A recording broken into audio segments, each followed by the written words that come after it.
ಕೇವಲ ರಾಮರ ಅಸ್ತಿತ್ವಕ್ಕೆ ಮಾತ್ರ ಅಲ್ಲಪ್ಪ, ಇಡೀ ರಾಮರ ವಂಶ ವೃಕ್ಷದ ಅಸ್ತಿತ್ವಕ್ಕೆ ಕೊಡಬಲ್ಲೆ ಸಾಕ್ಷಿ ನಾನು ಅಂತ ನಮ್ಮ ಮಕ್ಕಳ ಬಾಯಿಂದ ಬರಬೇಕು. ರಾಮರ ದಯೆಯಿಂದ ನಮ್ಮ ಮಕ್ಕಳು ಹೇಳಬೇಕು. ಮೊದಲಿಗೆ ಬಂದದ್ದು ಶ್ರೀಹರಿ,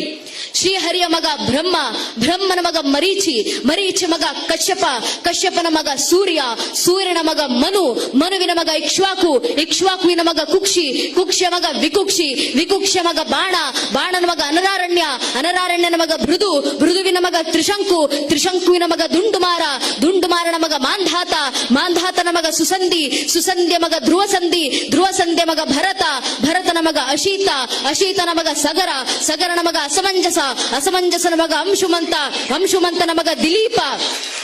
ದಿಲೀಪನ ಮಗ ಭಗೀರಥ,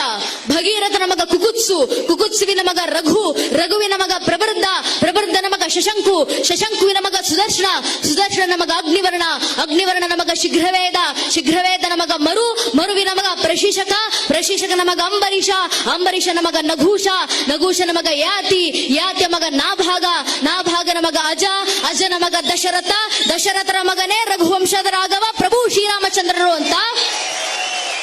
ಹೇಳುವ ಮಟ್ಟಕ್ಕೆ